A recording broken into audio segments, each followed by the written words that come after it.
तो जैसा कि हमने पिछले एपिसोड में देखा था कि गुचेन ने काफी आसानी के साथ ये चैन को मार डाला था। इसके बाद वो उसे रास्ते से हटा के हेलबर्ड यानी स्पीयर को लेने के लिए आगे बढ़ने लगता है, लेकिन अचानक से सुप्रीम मास्टर की बॉडी के अंदर से उसकी एनर्जी बाहर निकलने लगती है। गुचेन को समझ में आ जाता है कि ये चैन ने सबसे पहले इसकी सोल को डिस्ट्रॉय किया था, जिसके बाद उसने सुप्रीम मास्टर से अप्रूवल लिया था, जिसके बाद ही वो स्पीयर को यूज कर पा रहा था। लेकिन गुचेन ने ये चैन को मार डाला है और ऊपर से वो कभी भी सुप्रीम मास्टर से अप्रूवल नहीं ले पाएगा।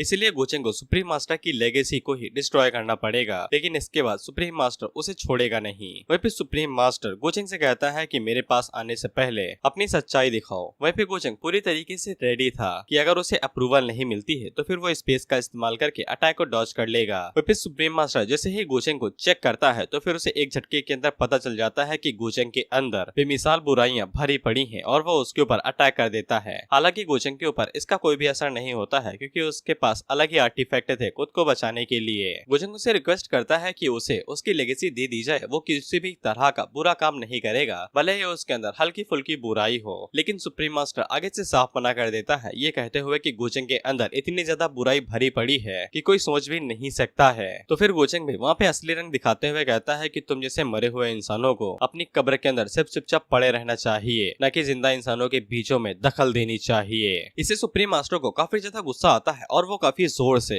गुचेन के ऊपर एक जोरदार हमला करता है। लेकिन गुचेन भी पूरी तरीके से रेडी था और वो अपने ऊपर मल्टीपल लेयर की बहुत सारी कोट लगा लेता है, जिससे बिल्डिंग के अंदर एक तगड़ा धमाका होता है और वो पूरी जगह ही टूटने लगती है। लेकिन गुचेन को कुछ भी नहीं हुआ था उसके आर्टिफैक्ट की वजह से। वहीं पे गुचेन भी आगे से कहता है कि डीमन हेलबर्ड यहाँ पे पड़े पड़े सिर्फ जंग ही खा रहा है, उसे किसी ऐसा इंसानों के हाथों में होना चाहिए जो उसका इस्तेमाल मारने के लिए करे। वहीं पे हेलबर्ड भी आगे से हिलते हुए हाँ कहता है। इसपे सुप्रीम मास्टर आगे से बताता है कि डीमन हेलबर्ड बहुत ज्यादा बुरी चीज है और अगर वो यहाँ से बाहर निकलती है तो वो किसी भी चीज को राख में बदल देगी। लेकिन गुचेन को इसे कोई फर्क नहीं पड़ता था। तो फिर सुप्रीम एल्डर आगे से अपनी एनर्जी को इकट्ठा करते हुए कहता है कि जो कोई भी इवल के रास्ते पे चलते हैं उनका मरना बहुत ज्यादा जरूरी है। लेकिन गुचेन आगे से कहता है कि तुम ही लोग कौन सा अच्छे हो जो सत्य के रास्ते पे चलते हैं। तुमने कई सारे लोगों को यहाँ पे बुलाया और वो सभी मारे जा रहे हैं और इसी तरीके से दूसरे लोग मरते हैं, तो फिर क्या तुम सेल्फिश नहीं हो जो ये सब कुछ खुद के लिए कर रहा है। इस पे सुप्रीम मास्टर आगे से बस इतना ही कहता है कि जो भी लोग कल्टीवेशन का रास्ता चुनते हैं उनके पास दो मौके होते हैं, या तो वो स्ट्रगल करेंगे और ताकतवर बनेंगे या फिर स्ट्रगल करते हुए ही मारे जाएंगे।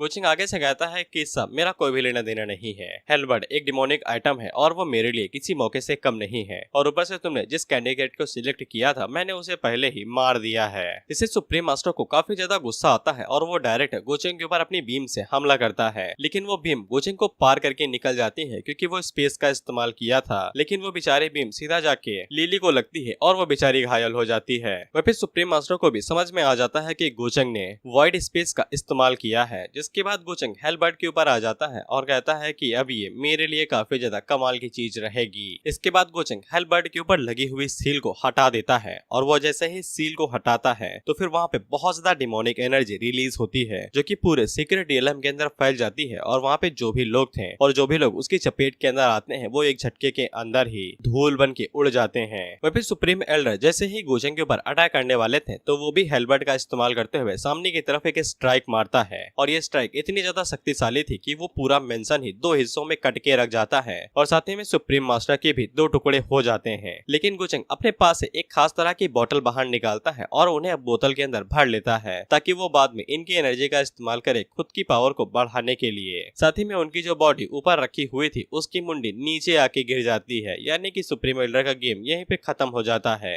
वह फिर गुचेन डीमन हेलबर्ड से कहता है कि तुम्हें चिंता करने की जरूरत नहीं है, तुम हजारों सालों से यहाँ पे लगे हुए जंग खा रहे थे, लेकिन तुम्हारे फ्यूचर मास्टर के तौर पे मैं तुम्हारा भरपूर इस्तेमाल करूंगा और दोबारा कभी भी तुम्हें इस जगह पे अकेला रहना नहीं पड़ेगा। वहीं पे हेलबर्ड भी आगे से बज बज करके आवाज करता है, यानी कि उसे गुचेन अपना मास्टर के तौर पे मंजूर था। वहीं पे गुचेन जब अपनी स्टैट विंडो के अंदर चेक करता है तो फिर उसे पता चलता है कि हेलबर्ड कोई मामूली वेपन नहीं है, यहाँ तक कि सिस्टम ने उसके वेपन के लिए खास जगह बनाई थी जो कि उसका स्लॉट था। इसके बाद बाकी सभी लोग अंदर आते हैं तो वो लोग सबसे पहले गुचेन से माफी मांगते हैं क्योंकि लिली अंदर आ गई थी। हालांकि गुचेन उनसे कहता है कोई बात नहीं है और वहाँ से बाहर निकल जाता है। जिसके बाद अंजुए और बाकी लोग आते हैं और उसे पूछते हैं कि ये चैन कहाँ पे है, तो वो ये चैन की तरफ इशारा करके बताती है कि वो मारा गया है और गुचेन ने उसे मार दिया है। लेकिन सील की वजह से लिली अभी भी अपना दुख नहीं दिखा पा रही थी और वहाँ से ये चैन को छोड़ के निकल जाती है। जिसके बाद हम लोग अपर रियल एलम के सुप्रीम इमोर्टल डायनेस्टी को देखते हैं, जहाँ पे हम लोग एक लड़की को देखते हैं जो कि अपने भाई से सुप्रीम इमोर्टल डायनेस्टी के थ्रोन यानी कि सिंहासन को ले लेती है और उसके भाई को भी कोई दिक्कत नहीं थी क्योंकि इस लड़की के अंदर गजब की क्वालिटीज थी। इसके बाद हमें पता चलता है कि इस लड़की का नाम युवे मिंगकॉन्ग है जो कि अब से क्राउन प्रिंसेस रहने वाली थी और हर कोई अब से उसका ही कहना मानने वाला था। वहीं पे मिंग अपने मन के अंदर सोचती है कि आधा साल हो चुका है, अब मेरे प्यारे सियांसे को वापस आ जाना चाहिए गोचेंग। अब मैं तुम्हें मिंगकॉन्ग के बारे में बता देता हूँ। ये गोचेंग के पिछले जन्म की वाइफ और इस जन्म की मंगेतर है। जिसके बाद हमें पिछले जन्म के फ्लैशबैक दिखाए जाते हैं, जहाँ पे हम लोग मिंग को देखते हैं जो कि अपनी शादी के पहले दिन ही मारी जा रही थी और इसकी शादी गोचेंग के साथ ही हुई थी और ये गोचेंग से सच्चा वाला प्यार करती थी। वहीं मिंग को एक डिमोनिक कल्टीवेटर कह के उसे मौत की सजा दी जा रही थी, जबकि असली डिमोनिक कल्टीवेटर असली वाला गोचेंग था और असली वाला गोचेंग जो कि असली वाला है वो भी बहुत ज्यादा प्योर विलन था। उसने अपनी बहन की हड्डियां खींच के बाहर निकाल ली थी जो कि दावबोन थी और अपनी बीवी को जो कि उसे सच्चा प्यार करती थी सुहाग रात की पहली रात ही जान से मार दिया था। अब इसे तुम लोग खुद ही अंदाजा लगा सकते हो कि असली वाला गोचेंग कितना ज्यादा बेरहम, कितना ज्यादा कमीना है। वहीं मिंग भी आगे से रोते हुए कहती है कि उसने सोचा भी नहीं था कि वो जिस इंसान को सबसे ज्यादा प्यार करेगी आखिर में वही उसे मार डालेगा। इसीलिए मिंग इस जिंदगी के अंदर फैसला करती है कि वो गोचेंग को पूरी तरीके से बर्बाद कर देगी और उसके असली चेहरे को सामने लाएगी और उसकी जिंदगी जीते जी नर्क बना देगी। इसके बाद हम लोग गोचेंग को देखते हैं जहाँ पे एल्डर ही अपर वर्ल्ड का रास्ता खोलते हैं और वो तीनों आसानी के साथ अपर वर्ल्ड के अंदर आ जाते हैं। इसके बाद गोचेंग सबसे पहले अपने फादर से मिलने के लिए जाते हैं, जहाँ पे फादर अपने बेटे को देख के काफी ज्यादा खुश हो जाते हैं और उससे पूछते हैं कि वो जिस काम से नीचे गया हुआ था क्या उसने पूरा कर लिया। तो फिर गोचेंग आगे से हेलबर्ट अपने फादर को दिखाता है, तो वो हेलबर्ट को देख के काफी ज्यादा खुश हो जाते हैं और कहते हैं कि इसके पास तो स्पिरिट भी है, लेकिन वो गोचेंग को अभी इस वेपन को इस्तेमाल करने से मना करते हैं क्योंकि गोचेंग के पास डिमोनिक हार्ट है जिसकी मदद से वो कभी भी ईवल बन सकता है और इस दुनिया के अंदर डिमोनिक कल्टीवेशन और ईवल चीजें बहुत ज्यादा बुरी मानी जाती है, यहाँ तक कि कई सारे सेक्ट एक साथ मिलकर तुम्हें मार भी सकते हैं। इसीलिए गोचेंग इस बात को अभी तक छुपाए हुए था कि उसके पास डिमोनिक हार्ट है। वह भी गोचेंग के फादर उसे कहते हैं कि अपनी मदर से भी जाके मिल लो, वो तुम्हें काफी ज्यादा मिस कर रही थी। इसके बाद गोचेंग के फादर उसे मिंग के बारे में बताते हैं कि तुम्हारे जाने के बाद उसने बहुत ज्यादा मेहनत की है, अब वो खुद को एक एम्प्रेस समझ रही है और यहाँ तक कि उसकी मदर भी उसे अपनी बहू के तौर पे एक्सेप्ट करने में बहुत ज्यादा सेटिस्फाई है और उन्हें कोई भी दिक्कत नहीं है। हालांकि गोचेंग को उसकी मंगेतर के बारे में कुछ भी नहीं पता था। इस जिंदगी की मेमोरी के मुताबिक उसने कभी भी मिंग को प्यार ही नहीं किया, ये बस एक तरफा प्यार था। वह भी मिंग पहले के टाइम पे बहुत ज्यादा कमजोर और नॉर्मल से ही बच्ची हुआ करती थी, लेकिन एक साल के अंदर ही उसने अपना टैलेंट और पूरा रवैया बदल लिया है। इसलिए गोचेंग को शक होने लगता है कि कहीं ये डॉटर ऑफ फेट तो नहीं है, लेकिन वो कैसे भी रास्ते जोड़ ले उसे कुछ भी समझ में नहीं आता है कि यहाँ पे चल क्या रहा है। इसके बाद हम लोग कुछ एल्डर्स को देखते हैं जो कि किसी बारे में बात कर रहे थे, जहाँ पे ये दोनों गोचेंग और उसकी बहन के बारे में बात कर रहे थे और ये बहन सगी बहन नहीं है। ये गोचेंग ने अपनी ही छोटी बहन की दाव बॉर्न को बाहर निकाल लिया था, यानी कि दाव हड्डियां। वो अभी तक जिंदा है और किसी दूसरी जगह पे जाके कल्टीवेट कर रही है। वहीं पे हम लोग उसकी बहन को देखते हैं जो कि एक पेड़ के पास जाके, जिसके अंदर कोई स्पिरिट है और उसका नाम सिस्टर ताओ है, उसे बताती है कि वो ये जगह छोड़ के जाने वाली है। सिस्टर ताओ उसे जाने देती है क्योंकि उसकी कल्टीवेशन काफी ज्यादा शक्तिशाली हो गई थी। इस पे वो लड़की आगे से बताती है कि वो अपने ग्रैंडफादर और पेरेंट्स की साइड पे जाना चाहती है और उसका मेन मिशन यही है कि वो वहाँ पे जाके गोचेंग से बदला लेना चाहती है क्योंकि दाओ बोन निकाले जाने के बाद उसे छोड़ दिया गया था। सिस्टर ताओ उस लड़की को जाने देती है क्योंकि उसके रिवेंज के बीच में वो लोग आना नहीं चाहते हैं, लेकिन सिस्टर ताओ अपने पास से एक फूल निकालती है जो कि मुश्किल समय में उस लड़की की मदद कर सकता है उसकी जान बचाने के लिए। उसी टाइम पे उस लड़की का पेट वहाँ पे आ जाता है जो कि एक डिवाइन बीस्ट था और वो लड़की उसके ऊपर बैठ के वहाँ से चली जाती है और रोते हुए कहती है कि यहाँ पे सिस्टर ताओ और बाकी सभी एल्डर्स ने उसका बहुत ज्यादा ख्याल रखा है और उसे काफी अच्छे से ट्रेन किया है, इसीलिए वो उन लोगों से मिलने के लिए जरूर वापस आएगी। इसके बाद हम लोग एल्डर ही को देखते हैं जो कि इमोर्टल लैंड के किसी बाहरी इलाके में जाते हैं, जहाँ पे वो सभी लोग बाहर आते हैं और उन्हें ग्रेट करते हैं और पूछते हैं कि वो लोग यहाँ पे किस लिए आए हैं। तो फिर एल्डर ही आगे से बताते हैं कि वो यहाँ पे किसी को ढूंढने के लिए आए हैं, जो कि और कोई नहीं, ये लड़की गोचेंग की छोटी बहन जियान होती है। वह भी जियान को भी समझ में आ जाता है कि गोचेंग उसे ढूंढने की कोशिश कर रहा है और वो फैसला कर लेती है कि जब तक वो पूरी तरीके से गोचेंग के साथ फाइट करने के लिए रेडी नहीं हो जाती है तब तक वो छुप के ही रहेगी। इसके बाद वो वहाँ से खिसकने लगती है। वहीं पे हम लोग गोचेंग को देखते हैं जो कि उन सभी चीजों को कैलकुलेट करने की कोशिश कर रहा था, यहाँ पे चल क्या रहा है और क्या क्या होने वाला है। इसके बाद वो सिस्टम की मदद से वहाँ पे ब्रेक थ्रू कर लेता है, तो फिर बहुत ज्यादा एनर्जी रिलीज होती है और सभी को पता चल जाता है कि गोचेंग ने सक्सेसफुली ब्रेक थ्रू करके किंग फेस को अचीव कर लिया है। और मैं तुम्हें पहले ही बता दूं कि इसकी असली कल्टीवेशन वो छुपी हुई है। वह भी गोचेंग जैसे ही किंग फेस के अंदर आता है तो फिर उसे पता चल जाता है कि अब वो दुनिया के इमोशंस को भी फील कर सकता है। साथ ही में वो अपनी दाव बोन को देखता है जो कि उसने जियान से ही चुराई थी और उसे पता चल जाता है कि उसकी बहन अभी तक जिंदा है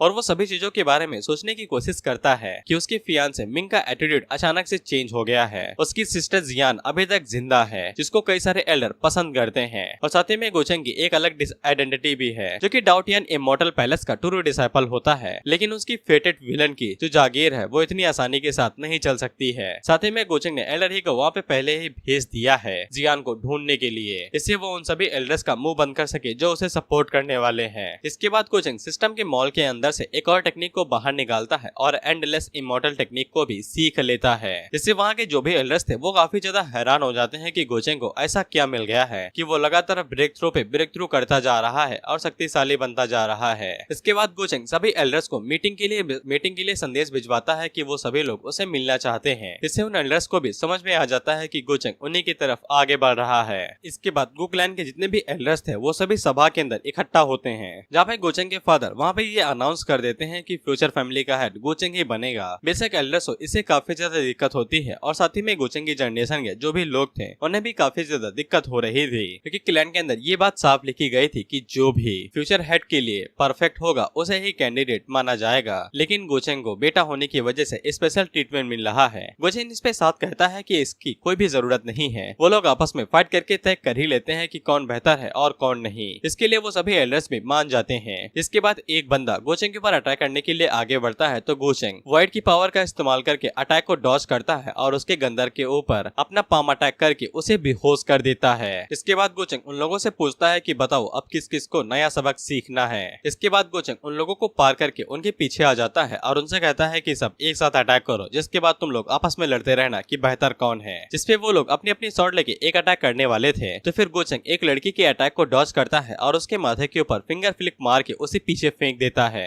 इसके बाद कुछ लड़के आगे बढ़ते हैं और गोचेंग के ऊपर अपनी अपनी टेक्निक का इस्तेमाल करते हुए अटैक करते हैं। हालांकि गोचेंग उन सभी के अटैक्स को डॉज करता है और उनके ऊपर पंचेस और पाम अटैक करते ही उन सभी को नॉकआउट करते जा रहा था। उसी टाइम पे एक और बंदा गोचेंग के ऊपर से डिवाइन किक से अटैक करता है, लेकिन गोचेंग उसे डॉज कर लेता है। तो फिर दूसरा बंदा आगे बढ़ता है जो कि गोचेंग के ऊपर स्पिरिचुअल शॉट से अटैक करता है, लेकिन गोचेंग उन सभी को भी डॉज कर लेता है। उसी टाइम पे तीसरा बंदा गोचेंग के ऊपर एक फायर अटैक करता है, लेकिन गोचेंग उसे अपने हाथों की मदद से ही अपने स्पेस के अंदर ट्रांसफर कर लेता है और जब दूसरी लड़की उसके ऊपर अटैक करने के लिए आ रही थी तो गोचेंग उसी के ऊपर वो फायर अटैक कर देता है, जिससे वो लड़की वहीं पे नॉकआउट हो जाती है। इसके बाद गोचेंग उड़ते हुए ऊपर की तरफ जा रहा था तो फिर उन्हें लगता है कि गोचेंग भागने की कोशिश कर रहा है, तो वो सभी भी गोचेंग का पीछा करने लगते हैं और उसके ऊपर अटैक करते हुए चोटी के ऊपर जाने लगते हैं। हालांकि गोचेंग यहाँ पे अपनी टेक्निक का इस्तेमाल करने के लिए आया था। इसके बाद वो एंडलेस इमॉर्टल टेक्निक का इस्तेमाल करता है तो आसमान से रोशनी चमकने लगती है। इसके बाद वहाँ पे एक बहुत बड़ा पाम आता है जो कि उन सभी लोगों के ऊपर एक ही बार में अटैक करता है और वो सभी लोग एक ही बार में नॉकआउट हो जाते हैं। गोचेंग के फादर आगे से कहते हैं कि अब यहाँ पे दूसरा कोई भी कैंडिडेट नहीं है, इसीलिए गोचेंग फैमिली हेड बनेगा। इस पे एल्डर्स को गुस्सा तो आ रहा था, लेकिन अब वो यहाँ पे कुछ भी नहीं कर सकते थे, इसीलिए वो गोचेंग को परमिशन दे देते हैं। उसी टाइम पे एक बंदा भागते हुए एक एल्डर के पास आता है और उन्हें बताता है, जिससे एल्डर हैरान होकर गोचेंग से पूछते हैं क्या वो सच में ब्रांच फैमिली को वापस लेके आना चाहता है। ये गोचेंग की बहन जियान की ही फैमिली थी और गोचेंग आगे से बताता है कि जब वो छोटा था तो फिर उसने काफी सारी गलतियां की हैं, इसलिए अब वो अपनी गलतियों को सुधारना चाहता है, जिससे वो सभी एल्डर काफी ज्यादा खुश होते हैं और गोचेंग को परमिशन दे देते हैं। वहाँ पे यंगर जनरेशन के जो भी लोग थे वो सभी गोचेंग के पास आते हैं और उसे यंग मास्टर मान लेते हैं। गोचेंग उनसे कहता है कोई दिक्कत नहीं है, वो उन्हें कभी भी निराश नहीं करेगा। इसके बाद गोचेंग के फादर उसे कहते हैं कि तुम मेरे साथ हो, मुझे तुमसे कुछ जरूरी बात करनी है। गोचेंग के फादर उसे पूछते हैं क्या उसे अपने डिसीजन के ऊपर पक्का यकीन है। इसमें गोचेंग बताता है कि उसका डिसीजन पूरा पक्का है। तो फिर गोचेंग के फादर को कोई भी दिक्कत नहीं थी कि अगर वो उनकी फैमिली को वापस लाना चाहता है। इसके बाद वो गोचेंग से उसके डिमोनिक हार्ट के बारे में पूछते हैं तो फिर गोचेंग वहाँ पे अपने डिमोनिक हार्ट को रिलीज करता है। तो फिर वहाँ पे डिमोनिक हार्ट की पावर बहुत ज्यादा थी। ये देख के गोचेंग के फादर बहुत ज्यादा हैरान होते हैं और उसे पूछते हैं क्या वो उसके कंट्रोल में तो नहीं है। इस पे गोचेंग बताता है कि उसकी कल्टीवेशन जैसे जैसे बढ़ती है डिमोनिक हार्ट की पावर और उसका रेजिस्टेंस और भी ज्यादा कम होता जाता है, लेकिन अभी डिमोनिक हार्ट उसके पूरे कंट्रोल के अंदर ही है, लेकिन फ्यूचर में शायद वो इसके आउट ऑफ कंट्रोल जा सकता है। लेकिन गोचेंग के फादर उससे कहते हैं कि कोई बात नहीं है, जब तक चीजें ठीक चल रही हैं तब तक सब कुछ सही है। इसके बाद वो वहाँ से चले जाते हैं और गोचेंग अपने मन के अंदर सोचता है कि पता नहीं असली गोचेंग ने कितने ज्यादा बुरे काम किए होंगे कि उसका फादर भी उसके ऊपर भरोसा करने से इतना ज्यादा कतराता है। दरअसल डिमोनिक हार्ट की वजह से जो असली वाला गोचेंग था वो इसे पोजेस हो गया था और उसने बहुत ज्यादा बुरे बुरे कांड किए थे, जैसे कि जियान की दो बोन को उसे बाहर निकाल लेना। हालांकि सिस्टम गोचेंग को बता देता है कि उसे चिंता करने की जरूरत नहीं है, उसके ऊपर डिमोनिक हार्ट कोई भी असर नहीं करेगा और वो खुद ही अपनी लाइफ को कंट्रोल कर रहा है। इसके बाद गोचेंग अपने रूम के अंदर आता है जहाँ पे वो यांजी को बाहर निकालता है, जहाँ पे यांजी गोचेंग से पूछती है कि उसे क्या चाहिए। गोचेंग आगे से बताता है कि एक काम है जो कि सिर्फ यांजी ही कर सकती है, लेकिन इससे पहले वो उसकी मदद करेगा उसकी फिजिकल बॉडी को रीगेन करने के लिए, जिससे यांजी थोड़ा सा निराश हो जाती है क्योंकि वो ये चैन के साथ सिर्फ अपने ग्रेटिट्यूड को प्रीपेयर करने के लिए आई थी। लेकिन गोचेंग के साथ रहते रहते ऐसा लगता है कि वो बस उसका फायदा उठा रही है। गोचेंग उसके चेहरे को देख के पूछता है क्या उसे बॉडी वापस नहीं चाहिए। इसमें यांजी बताती है कि चाहिए, लेकिन उसे समझ में नहीं आ रहा है कि गोचेंग उसके प्रति इतना ज्यादा दयावान क्यों है। इसमें गोचेंग बताता है कि ये बस उसके पर्सनल रीजन है और कुछ भी नहीं। इसके बाद वो यांजी की हेल्प करने लगता है उसकी स्पिरिचुअल बॉडी को गेन करने में, जिसमें वो कई सारी हर्ब्स का इस्तेमाल करता है और यांजी सक्सेसफुली अपनी फिजिकल बॉडी को गेन कर लेती है। यहाँ तक कि यांजी भी हैरान हो जाती है कि उसके पास उसकी असली बॉडी आ गई और गोचेंग उसकी ठुड्डी को पकड़ के उससे कहता है कि इतना बुरा भी नहीं है। इसके बाद गोचेंग यांजी को उसके मिशन के बारे में बताता है कि उसे अबैंडन इमॉर्टल लैंड के अंदर जाता है और किसी चीज को ढूंढना है। इसके बाद वो यांजी को एक तलिस्मा भी देता है जो कि स्पेस ब्रेकिंग तलिस्मा था। इसकी मदद से वो कहीं से भी कहीं पे भाग के आ सकती है और अगर उसका सामना शक्तिशाली अपोनेंट से हो जाता है तो वो बिना किसी दिक्कत के इसका इस्तेमाल करके अपनी जान बचा ले, क्योंकि सेफ्टी सबसे ज्यादा मैटर करती है। इस पे यांजी आगे से कहती है कि वो पूरी कोशिश करेगी जिससे ये मिशन सक्सेसफुल हो सके। इसके बाद हम लोग गोचेंग को देखते हैं जो कि कीहान और सोकिंग को जैसे अल्केमी सेक्टर लेके जाता है और ये अल्केमी सेक्टर काफी ज्यादा बुरे हालातों में था। अगर यहाँ पे कुछ ताकतवर एल्डर्स ना होते तो ये काफी जल्दी ढह गया होता। वह गोचेंग यहाँ पे कीहान को छोड़ने वाला था क्योंकि कीहान का टैलेंट काफी ज्यादा कमाल का है और अगर गोचेंग इनकी सेक्ट की मदद करता है तो फिर ये लोग भी गोचेंग को फेवर्स देंगे। वहाँ पे गोचेंग जैसे ही वहाँ पे कीहान को लेके पहुँचता है तो फिर वहाँ पे एक एल्डर आता है जो कि गोचेंग को छोड़ के सीधा कीहान को चेक करता है और आगे से कहता है कि इसके अंदर कमाल का टैलेंट है और वो गोचेंग को ऑफर देने लगता है कि अगर वो कीहान को यहाँ पे 15 सालों के लिए छोड़ देता है तो फिर वो इसे कमाल का सेक्टर लीडर बना देगा जो अल्केमी परफॉर्म करने के मामले में बहुत ज्यादा कमाल की होगी। लेकिन उसी टाइम में वहाँ पे बाकी एल्डर्स भी आ जाते हैं जो कि कीहान को लेके लड़ने लगते हैं कि अगर वो उसके पास रहेगी तो फिर वो उसे और भी ज्यादा कम टाइम के अंदर और ज्यादा शक्तिशाली बना देंगे और वो लोग आपस में ही लड़ने लगते हैं। इसीलिए कीहान उनसे घबरा के गोचेंग के पीछे जाके छुप जाती है। खैर उसी टाइम पे वहाँ पे जीजी अल्केमी सेक्ट की लीडर आती है जिनका नाम जियान था और वो गोचेंग से कहती है कि अगर गोचेंग कीहान को उसके पास छोड़ देता है तो वो अगले 10 सालों के अंदर कीहान को अल्केमी की ग्रैंड मास्टर बना देंगे। क्योंकि ये सेक्ट लीडर थी इसीलिए बाकी एल्डर्स उनसे लड़ते ही नहीं है। वहीं पे जियान आगे से गोचेंग को एक टोकन देती है जो कि उन्हें अल्केमी सेक्ट के एक मास्टर के तौर पे ही इस्तेमाल करने का औहदा देता है, जिससे वो एल्डर काफी ज्यादा हैरान होते हैं। लेकिन जियान बताती है कि गोचेंग उन्हें काफी ज्यादा अच्छा फेवर दे रहा है इसलिए उन्हें बदले में कुछ तो देना चाहिए ना। वहीं पे गोचेंग भी इस डील के लिए मान जाता है और वो कीहान को जियान का डिसाइपल बना देता है और उसके सर को सहलाते हुए कहता है कि उनकी बात अच्छे से मानना और अगर तुमने गलती की तो फिर तुम्हें पनिशमेंट मिलेगी। जिससे कीहान शर्माते हुए कहती है कि वो बिल्कुल और उसकी उम्मीदों पे खड़ा उतरेगी। इससे वो सभी लोग भी हैरान होकर अपने मन के अंदर सोचते हैं कि ये मेरी डिसाइपल है लेकिन मुझे कुछ तो गड़बड़ लग रही है। इसके बाद हम लोग सोकिंग को देखते हैं जो कि काफी ज्यादा उदास लग रही थी। गोचेंग उससे पूछता है कि तुम्हें क्या हुआ है तो फिर वो आगे से उदास होकर बताती है कि उसने कीहान के लिए काफी ज्यादा अरेंजमेंट्स कर दिए हैं लेकिन उसने सोकिंग के लिए अभी तक कुछ भी नहीं किया है। क्या गोचेंग को अब सोकिंग की जरूरत नहीं है? गोचेंग उसे बताता है कि अगर मुझे तुम्हारी जरूरत ही ना होती तो फिर मैं तुम्हें ऊपर लेके ही ना आता और नीचे छोड़ देता। तुम्हारी बुद्धि थोड़ी सी तेज है लेकिन इन सभी मामलों के अंदर तुम बेवकूफ बन जाती हो। जिसके बाद गोचेंग सोकिंग से पूछता है क्या कुछ ऐसा है जो तुम मुझे बताना चाहती हो। इस पे सोकिंग उसे बताती है कि वो सच में उसे कुछ छुपा रही है और वो उसे बताने लगती है कि वो दूसरे बेबीज के मुकाबले में जब से पैदा हुई है तब से ही अलग है, यहाँ तक कि उसके सी ऑफ कॉन्शियसनेस के अंदर भी गड़बड़ है। इस पे गोचेंग पीछे मुड़ के उससे कहता है कि तुम्हारा मतलब एक बॉडी के अंदर 2 सोल होने से है ना। इसको भाई पहले से ही पता था कि सोकिंग इसे क्या छुपा रही है। जिसपे कीहान आगे से हार में भरती है। गोचेंग अपने मन के अंदर सोचता है कि इसी वजह से मेरी लक वैल्यू काफी ज्यादा बढ़ रही थी इसकी ट्विन सोल होने की वजह से। इसके बाद गोचेंग उसे पूछता है कि अगर उसके पास दूसरी सोल है तो फिर उसके पास इंटेलिजेंस और पिछली लाइफ के मेमोरीज भी होनी चाहिए। क्या उसके पास उसकी दूसरी सोल की कोई मेमोरीज हैं? जिसपे सोकिंग उसे बताती है कि उसके पास है लेकिन वो धीरे धीरे करके गायब होने लगी है। लेकिन जब से वो अपर रियलम के अंदर आई है वो सभी फीलिंग्स और ज्यादा शक्तिशाली होती जा रही है। वह भी सोकिंग की दूसरी सोल उसे कहने लगती है कि अब वो लोग गोचेंग के के ऊपर भरोसा नहीं कर सकते हैं क्योंकि उसने गोचेंग को उनके सीक्रेट के बारे में बता दिया है। वह भी गोचेंग अपने मन के अंदर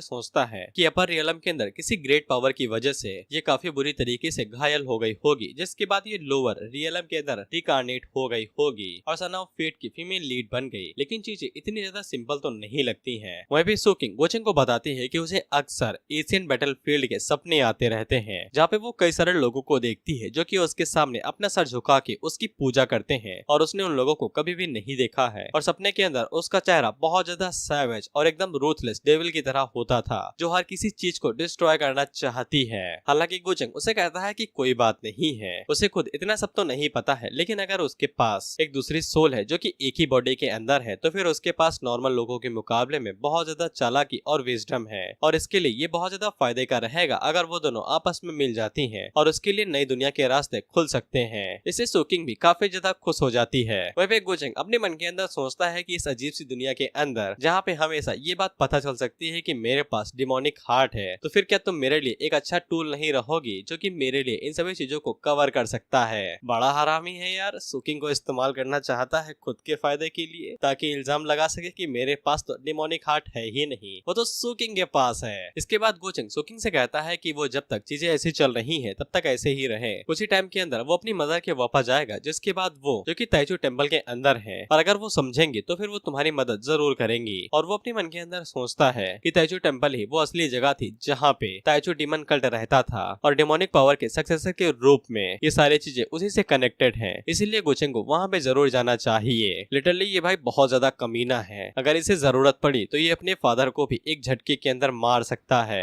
जिसके बाद हम लोग देखते हैं कि मिंग और उसके फादर गोचेंग के फादर से मिलने के लिए जाते हैं, जहाँ पे गोचेंग भी आने वाला था। मिंग हमें बताती है कि उसके फादर उसके प्रति बहुत ज्यादा स्ट्रिक्ट थे, लेकिन गोचेंग के फादर उसे अपनी बेटी की तरह ही ट्रीट करते थे। लेकिन गोचेंग के डिमोनिक हार्ट की वजह से वो धीरे धीरे करके बीमार होते गए और अपनी कल्टीवेशन को खो दिया और काफी ज्यादा बीमार हो गए। इसी चक्कर में गोचेंग की मदर भी ये सह नहीं पाई और वो भी बीमार हो गई और उनकी इलाज कभी भी नहीं मिल पाया। यहाँ तक कि गोचेंग ने जो जियान के साथ किया था उस वजह से भी गोचेंग के फादर को काफी ज्यादा चोट पहुंची थी, इसीलिए वो काफी ज्यादा बीमार हो गए। और मिंग अपने मन के अंदर सोचती है कि पता नहीं गोचेंग कितने सारे लोगों को चोट पहुंचाएगा। और उसी टाइम पे वहाँ पे गोचेंग भी आ जाता है। वहाँ पे गोचेंग के फादर गोचेंग और मिंग को एक साथ बाहर भेज देते हैं ताकि वो मिंग के फादर के साथ कोई जरूरी बात कर सके, जिसपे वो दोनों वहाँ से निकल जाते हैं और वो दोनों आपस में बात करते हुए कहते हैं कि दोनों बच्चे काफी बड़े हो चुके हैं। वहाँ पे गोचेंग मिंग को तीसरी नजरों से देख रहा था, तो फिर मिंग उससे पूछती है क्या मेरे चेहरे पे कुछ लगा है जो ऐसे घूर रहे हो। लेकिन गोचेंग असल में तो उसके लक पॉइंट्स को देख रहा था जो कि 8000 से भी ऊपर है। वहीं पे गोचेंग मिंग से पूछता है क्या तुम यहाँ पे सगाई तोड़ने के लिए आई हो। इससे मिंग को ऐसा लगता है कि गोचेंग को सच्चाई के बारे में पता चल चुका है, इसीलिए वो काफी प्यार से कहती है कि अगर उसे सगाई तोड़नी है तो फिर वो तोड़ सकता है, क्योंकि गोचेंग वैसे भी उससे नफरत ही करता आया है।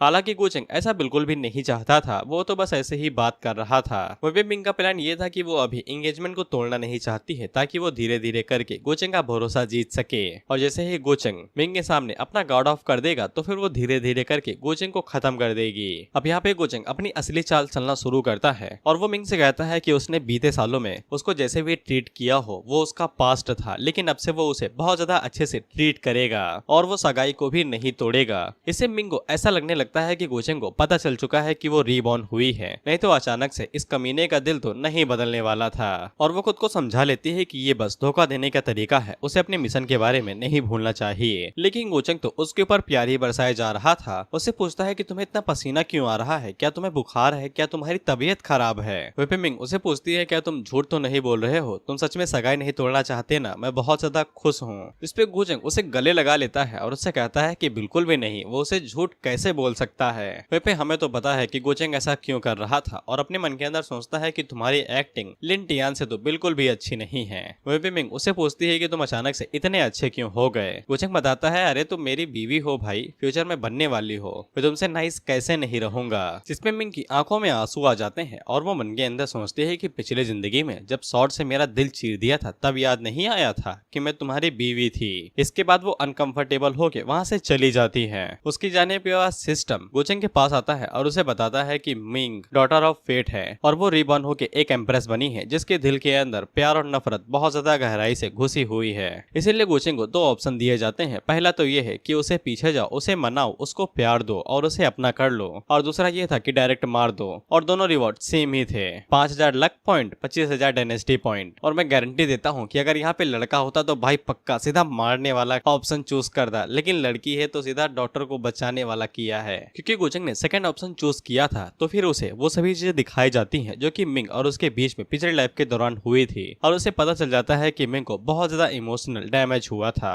शादी के पहले ही दिन अपने प्यारे पति के हाथों मारा जाना ये कोई बड़ी बात नहीं थी, और उसे समझ में आ जाता है कि वो मिंग का दिल आसानी के साथ तो नहीं जीत पाएगा। इसलिए गोचंग यहाँ पे दूसरे तरीकों का इस्तेमाल करने वाला था, ये दिखा के कि वो भी रीबॉर्न हुआ है, अब वो पूरी तरीके से बदल गया है। इसके बाद हम लोग देखते हैं कि वो चारों बाप बेटा बहू सब एक साथ बैठ के वहाँ पे लंच कर रहे थे। वहीं जब गोचंग के फादर मिंग को थोड़ा सा उदास देखते हैं तो फिर वो पूछते हैं क्या गोचंग ने तुम्हें दोबारा परेशान किया, तो मिंग कहती है कि बिल्कुल भी नहीं। वहीं पे गोचंग भी खड़ा होता है और वो कहता है कि ये मेरी होने वाली वाइफ है यार, दिल से ज्यादा प्यार करता हूँ, कैसे पूरी कर सकता हूँ। इसके बाद वो अपने हाथों से मिंग को खाना भी खिलाता है। वहीं पे मिंग को ऐसा लगता है कि गोचंग जानबूझ के ये नाटक कर रहा है लवी डवी कपल होने का, ताकि वो एल्डर्स को दिखा सके कि वो कितने ज्यादा क्लोज हैं। वहीं पे गोचंग मिंग से कहता है कि आज रात को ज्यादा ही लंबी है, क्या तुम मुझे ड्रिंक के लिए कंपनी दे सकती हो। मिंग के फादर और गोचंग के फादर ये बात समझ जाते हैं, जिसके बाद वो दोनों ही वहाँ से किसी काम के लिए निकल जाते हैं। उनके जाने के बाद मिंग भी वहाँ से जाने लगती है, गोचंग से ये कहते हुए कि अब उसे नाटक करने की जरूरत नहीं है।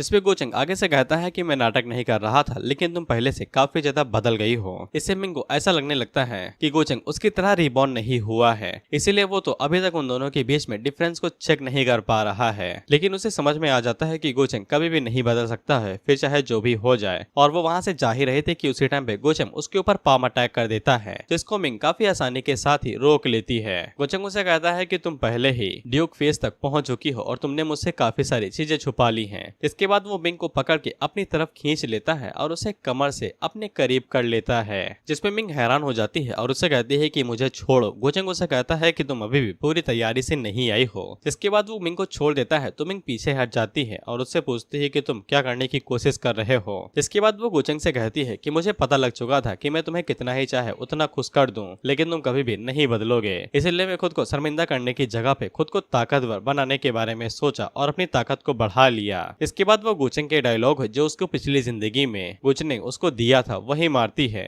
आखिरकार ताकत ही बाहरी दुनिया के अंदर इस्तेमाल की जाती है। गोचंग अपने मन के अंदर सोचता है ओहो काफी ज्यादा चालाक हो रही हो। इसके बाद गोचंग उसकी तरफ आगे बढ़ते हुए कहता है कि तुम्हें ऐसा क्यों लगता है कि मेरा दिल नहीं पिघलेगा, तुमने अभी तक मुझसे काफी सारी चीजें छुपाए रखी, इससे मुझे दर्द हो रहा है। मिंग से कहती है कि नाटक करना बंद करो, मुझे अच्छे से पता है कि तुम्हारा कैरेक्टर कैसा है। जिसपे गोचंग मिंग से पूछता है तो मेरा कैरेक्टर कैसा है। मिंग से कहती है कि अब वो होल्ड बैक नहीं करेगी, तो फिर गोचंग कहता है कोई जरूरत नहीं है। तो फिर मिंग उसके ऊपर अटैक करने की कोशिश करती है, लेकिन गोचंग उसके हाथ को पकड़ लेता है, जिसके बाद उसके साथ वॉल प्लैंक करता है। मिंग उससे पूछती है कि तुम्हारा क्या करने का इरादा है। जिसपे गोचंग उसे कहता है स्यूटी रात बहुत ज्यादा लंबी है, तुम्हें क्या लगता है कि मैं क्या करूंगा। इसके बाद गोचंग उसे धीरे धीरे करके परेशान करने लगता है और मिंग रजिस्ट करने की कोशिश करती है, लेकिन वो आखिर में हार मान ही लेती है। जिसके बाद वो दोनों एक साथ सो लेते हैं। हाँ सच में सो लेते हैं। वहीं पे गोचंग की जब सुबह आंख खुलती है तो फिर मिंग उसे बिना कुछ कहे ही सुबह बिना बताए वहाँ से निकल गई थी। लेकिन गोचंग को ये बात समझ में नहीं आती है कि मिंग ने इतनी जल्दी गिव अप क्यों कर दिया, और उसे ऐसा लगता है कि उसने जो धोखा और नफरत सहा था उसके लिए वो अपनी बॉडी के ऊपर भी गिव अप करने के लिए राजी है। उसने इस हद तक अपने आप को मेंटली प्रिपेयर कर लिया है गोचंग से बदला लेने के लिए। हालांकि गोचंग को मिंग पसंद आ गई है, और अगर ये नफरत वाला बवाल ना होता तो फिर वो मिंग को काफी अच्छे से ट्रीट करता।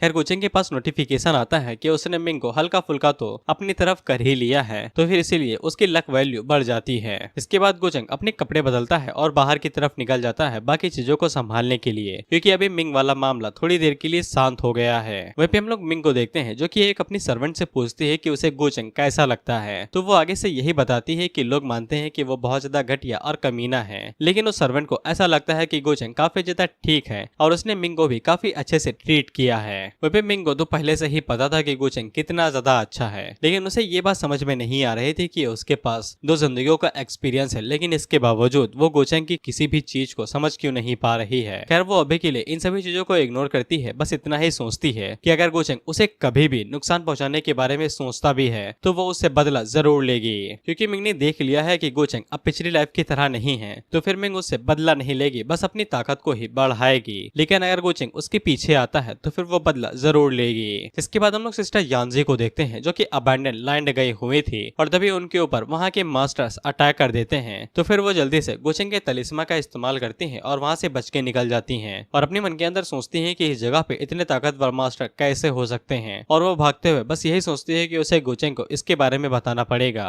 जिसके बाद हमें पता चलता है कि इमोर्टल अबैंडन लैंड ये वही जगह है जहाँ पे गोचेंग की छोटी बहन जियान ट्रेनिंग करती आई हुई थी सेक्टर से बाहर निकालने जाने के बाद। और ये सभी एल्डर्स भी अपने मन के अंदर यही सोचते हैं कि उसके पास गोचेंग फैमिली की तरफ से कोई भी औरा नहीं था और इन्हें कुछ भी समझ में नहीं आता है कि यानजी यहाँ पे जियान के लिए आई थी या फिर किसी और काम से।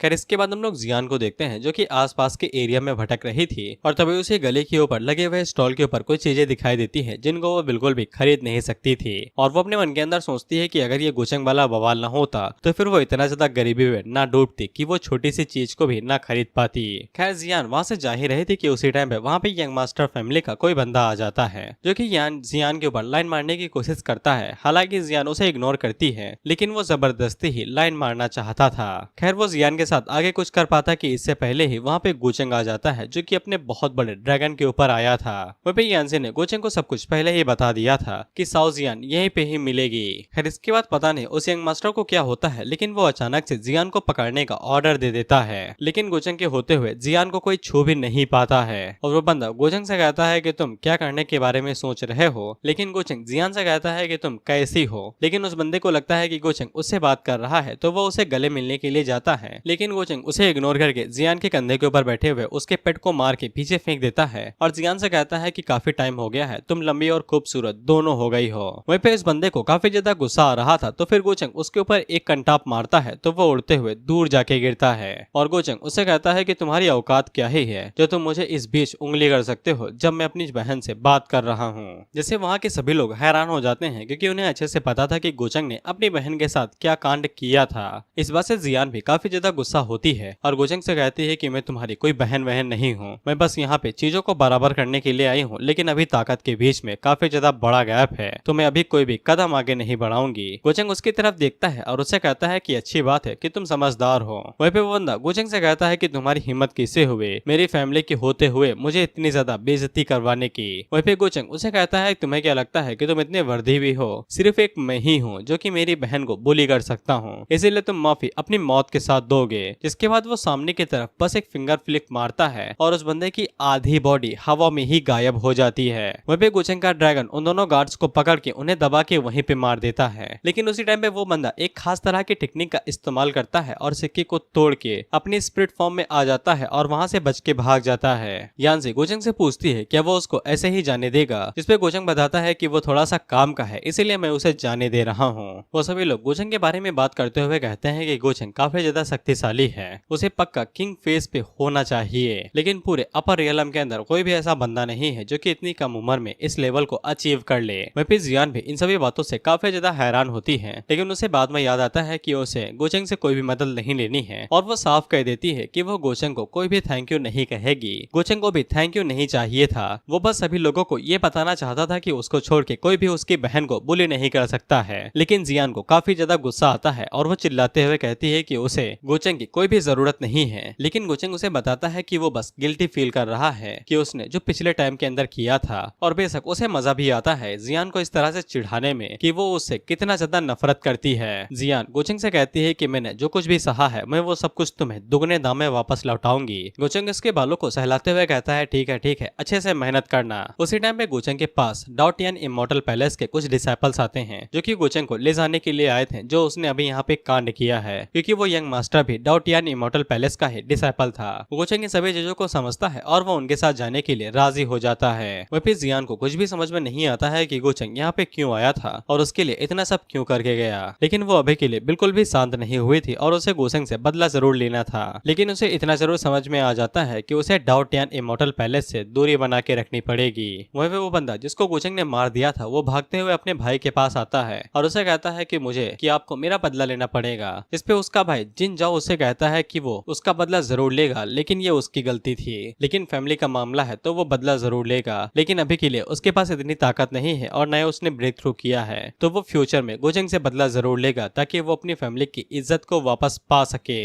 खैर जब गोचेंग डॉटियन पैलेस पहुंचता है तो फिर वहां पे उसके साथ कुछ भी नहीं होता है, बस उसे इन्फॉर्मेशन दी जाती है कि बाकी सभी लोगों ने कौन कौन से हैं जिन्होंने डॉटियन पैलेस को ज्वाइन किया है। साथ ही में नाइट हेवनली फॉक्स क्लैन की जो यिनमी है वो गोचेंग से मिलना चाहती है और ये गोचेंग के पुरानी साथी या फिर सर्वेंट है। खैर इसके बाद गोचेंग अपने घर पे आ जाता है जहाँ पे उसकी ताकत फिर से बढ़ चुकी थी। इसके बाद गोचेंग हमें बताता है कि उसके फादर का प्लान ये है कि गोचेंग को सबसे पहले डॉटियन इमॉर्टल पैलेस का सक्सेसर बनना है और वो पहले ही यंग जनरेशन में सबसे ज्यादा शक्तिशाली है, तो फिर उसके सक्सेसर बनने वाले चीज यहाँ पे किसी काम की ही नहीं है। परेशानी असल में कुछ एल्डर्स हैं जो कि काफी टाइम से डॉटियन पैलेस के साथ निपटते आ रहे हैं और उनके साथ काम करते हैं। खासकर एक एल्डर जिसका नाम ली सुई है और वो डॉटियन इमॉर्टल पैलेस के साथ काफी टाइम से काम करते आ रहे हैं और शायद से उन्हें अंदाजा लग चुका है कि गोचेंग के पास डिमोनिक हार्ट है, इसीलिए उनके होने को भी आसानी के साथ टाला नहीं जा सकता है। इसके बाद गोचेंग हमें बताता है कि जब से वो अपर वर्ल्ड के अंदर आया है तो फिर उसकी डिमोनिक पावर उसकी बॉडी के अंदर फूटती जा रही है, खासकर तब से जब उसने लिंटियन और सुप्रीम मास्टर के एसेंस को एब्जॉर्ब किया है। इसके बाद गोचेंग फैसला करता है कि वो सबसे पहले ये चेक करेगा कि उसके डिमोनिक बॉडी की कल्टीवेशन किस हद तक पहुंच चुकी है। इसके बाद वो सबसे पहले आसपास अपने सील लगाता है जिससे बाहर किसी को भी नहीं पता चलेगा कि उसके पास डिमोनिक एनर्जी है। जिसके बाद वो अपनी बॉडी के अंदर छुपी हुई डिमोनिक एनर्जी को रिलीज करता है। तो हम लोग देखते हैं कि उसके डिमोनिक हार्ट को अभी तक सील करके रखा गया था। इसके बाद गोचेंग उसे हटाता है तो फिर उसका डिमोनिक रूप अनलॉक हो जाता है। जिसके बाद वहाँ पे बहुत ज्यादा डिमोनिक एनर्जी रिलीज होती है और देखते ही देखते गोचेंग फॉल्स गॉड फेज तक पहुंच जाता है। लेकिन इतना ही नहीं, उसकी एनर्जी और ज्यादा बढ़ती जाती है जिसके बाद वो ट्रू गॉड फेज तक पहुंच जाता है। लेकिन इतना ही नहीं, जिसके बाद वो हेलबर्ड को बाहर निकालता है तो फिर उसकी पावर और ज्यादा बढ़ जाती है और वो डायरेक्ट हेवनली गॉड फेज तक पहुंच जाता है। वहाँ पे गोचेंग का ये ट्रम्प कार्ड था क्योंकि उसके पास इतनी ज्यादा कल्टीवेशन है कि वो पूरी दुनिया का अकेले ही एनिमी बन सकता है, लेकिन तब भी उसे कोई भी चिंता नहीं है। वो आसानी से अपने ट्रू विलन वाले रास्ते के ऊपर चल सकता है और फाइनल बॉस बन सकता है। उसी टाइम पे एक बंदा गोचेंग को बताता है कि यूमी उसे मिलने के लिए आई है, तो फिर गोचेंग उसे अंदर बुला लेता है। जिसके बाद जब यूमी अंदर आती है तो फिर हमें पता चलता है कि यूमी 9-tailed फॉक्स है और ये गोचेंग की सर्वेंट है। खैर इसके बाद गोचेंग हमें यूमी की कहानी बताता है कि यूमी भी डॉटियन पैलेस की ऑथेंटिक डिसाइपल थी। इसने गोचेंग की पोजीशन के लिए उसके ऊपर अटैक कर दिया था। इसके बाद गोचेंग ने हार्ट डीमन वॉर्म इसकी बॉडी के अंदर प्लांट कर दिया, तब से ये गोचेंग की एक वफादार सर्वेंट बन गई है। जिसके बाद गोचेंग यूमी की पूंछ सहलाने लगता है तो फिर यूमी को चिंता होने लगती है। गोचेंग अपने पास से एक मेडिसिन बाहर निकालता है जो कि हार्ट डीमन वॉर्म की मेडिसिन या फिर एंटीटोड था, क्योंकि हार्ट डीमन वॉर्म हर एक 6 महीने के अंदर यूमी की बॉडी के अंदर पॉइजन फैला सकता था, इसीलिए उसे हर बार गोचेंग के पास आके मेडिसिन लेनी ही पड़ती थी और इसीलिए यूमी उसकी वफादार सर्वेंट बनी हुई थी।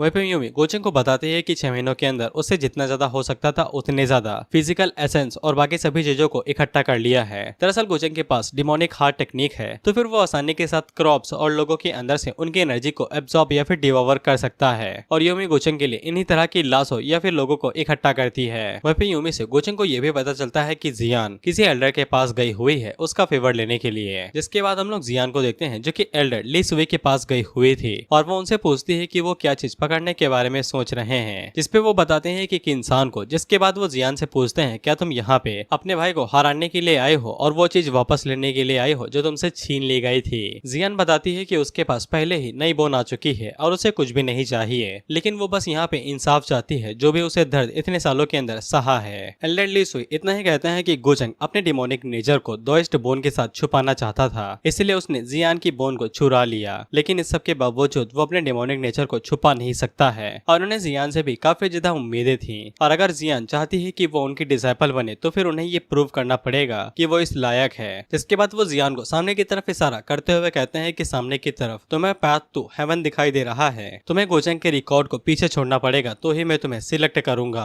बेसिकली ये भाई टैलेंट नापने वाला कोई डिवाइस वाइज था जहाँ पे तुम जितना ज्यादा ऊपर जाओगे उतना अच्छा तुम्हारे पास टैलेंट है। एल्डर जियान को ये भी बताते हैं कि ये आसान नहीं होगा क्योंकि गोचेंग वहाँ पे 1,00,000 सालों से भी काफी टाइम तक टॉप पोजीशन पे अटका हुआ है और कोई भी उसे अभी तक बीट नहीं कर पाया है। लेकिन जियान को यकीन था कि वो गोचेंग को हरा सकती है। एल्डर जियान के कॉन्फिडेंस को देख के काफी ज्यादा खुश होते हैं। जिसके बाद उन्होंने जो फिशिंग रॉड पकड़ रखी थी उसकी मदद से वो जब उसे ऊपर खींचते हैं तो फिर आसमान से एक बहुत बड़ा ड्रैगन निकलता है जो कि चू डायनेस्टी का था। चू वो नियान है जो कि असल में एक बंदा है। वहीं पे ये जियान के बारे में पहले से ही जानता था और एल्डर चू से कहते हैं कि जाओ और जाके इसे इसका रास्ता दिखा दो कि हेवन पाथ तक कैसे पहुंचना है। वहीं पे चू अपने मन के अंदर सोचता है कि अगर ये भी गोचेंग से बदला लेना चाहती है तो फिर हम दोनों एक साथ हो सकते हैं। बेसिकली दुश्मन का दुश्मन कौन दोस्त। दरअसल चू की फैमिली और गोचंग की फैमिली दोनों काफी टाइम से एक दूसरे की दुश्मन है, इसीलिए चू अपने मन के अंदर सोचता है कि वो जियान का काफी अच्छे से फायदा उठा सकता है। इसके बाद वो जियान को अपने साथ लेके हेवन के पाथ की तरफ जाने लगता है और रास्ते के बीच में वो जियान को भड़काने की कोशिश करता है, लेकिन जियान उसे कहती है कि ये उनका मामला है, इसीलिए उसे बीच में उंगली करने की जरूरत नहीं है। इससे चू भी हैरान होता है कि इसे तो खुश होना चाहिए था, ये भड़क क्यों गई। खैर जब वो दोनों टावर के पास पहुंचते हैं तो फिर उसी टाइम पे वहाँ पे यूमी और गोचेंग आ जाते हैं, जहाँ पे जियान गोचेंग को देख के बिल्कुल भी खुश होती नहीं है और उसे लड़ने लगती है। इस पे गोचेंग उससे कहता है कि मैं तो यहाँ पे तुमसे मिलने के लिए आया हूँ, तो फिर तुम्हें क्या दिक्कत हो रही है। लेकिन उसी टाइम पे चू बीच में कूद पड़ता है और वो गोचेंग से कहता है कि ये यहाँ पे हेवनली पाथ को चेक करने के लिए आई थी, इसीलिए तुम इसे बिल्कुल भी रोक नहीं सकते हो। इस पे गोचेंग चू से कहता है कि तुम्हें ज्यादा उछलने की जरूरत नहीं है एल्डर के नाम पे, और तुम्हें क्या लगता है कि वो यहाँ पे बीच में आके इस मामले के अंदर लड़ाई करेगा जो यंगर जनरेशन के बीच में हो रहा है। और बाद में गोचेंग चू को घूरते हुए कहता है, क्या मैंने तुम्हें इजाजत दी कि तुम बीच में मुझे परेशान कर सकते हो जब मैं अपनी बहन के साथ बात कर रहा हूँ। इससे चू को गुस्सा आने लगता है और वो गोचेंग से कहता है कि ज्यादा उड़ो नहीं। इस पे गोचेंग उसे कहता है कि उड़ूंगा तो तुम क्या कर लोगे। जिसपे आसपास के जो भी लोग थे वो सभी देखते हुए कहते हैं कि गर्मा गर्मी का माहौल है, लगता है कि लड़ाई होने वाली है। अब इससे चू को गुस्सा आ जाता है, जिसके बाद वो डायरेक्ट गोचेंग के ऊपर अटैक कर देता है, लेकिन गोचेंग अपनी वर्ड की पावर का इस्तेमाल करते हुए अटैक को काफी आसानी के साथ डॉज कर लेता है। इसके बाद गोचेंग चू के सामने आता है और उसे कहता है कि तुम्हें ऐसा क्यों लगा कि तुम मेरे ऊपर अटैक कर सकते हो। इसके बाद गोचेंग चू के ऊपर एक जोरदार अटैक करता है, जिससे चू के कपड़े फट जाते हैं और वो उड़ते हुए जाके पिलर से जा टकराता है। इससे वो सभी लोग हैरान होकर कहते हैं कि इसने इतनी आसानी के साथ चू को हरा दिया, और उन्हें समझ में आ जाता है कि गोचेंग किंग फेस की इंटरमीडिएट स्टेज के ऊपर है, जो कि उसे ट्रू इमॉर्टल बनाता है। लेकिन जो इतनी आसानी के साथ हार नहीं मानता है, जिसके बाद वो अपनी ड्रैगन फॉर्म में आता है और गोचेंग के ऊपर अटैक करते हुए कहता है कि आज वो उसे यहाँ पे हरा के दिखा देगा कि उसका दोइस्ट हार्ट कितना ज्यादा शक्तिशाली है। हालांकि गोचेंग को इसी मौके का इंतजार था, लेकिन गोचेंग चू के ऊपर बस एक ही कंटा मारता है, जिससे वो जमीन के अंदर जा गड़ता है और एक ही बार में वो नॉकआउट हो जाता है। यूमी उससे पूछती है कि उसने चू को मारा क्यों नहीं, जिसपे गोचेंग आगे से बताता है कि इसका फैमिली बैकग्राउंड बहुत ज्यादा शक्तिशाली है और अगर वो इसे पब्लिक के अंदर मार देगा तो फिर बहुत ज्यादा परेशानी क्रिएट होगी। और वैसे भी वो यहाँ पे उसे अटैक करके ये दिखाना चाहता था कि वो कितना ज्यादा शक्तिशाली है। इसे एल्डर्स को भी पता लग जाएगा कि जब तक वो यहाँ पे है तब तक कोई भी सक्सेसर की पोजीशन के लिए कभी भी खड़ा नहीं हो सकता है। इसके बाद गोचेंग जियान की तरफ देखता है और चू के सर के ऊपर पैर रखते हुए उसके पास जाता है और उसे कहता है कि तुम खुश हो गए क्योंकि मैंने कमीने को अच्छा खासा सबक दिखा दिया। जिसपे जियान उसके ऊपर चिल्लाते हुए कहती है कि ऐसा कुछ भी नहीं है और मेरी चिंता तुम्हें करने की जरूरत नहीं है।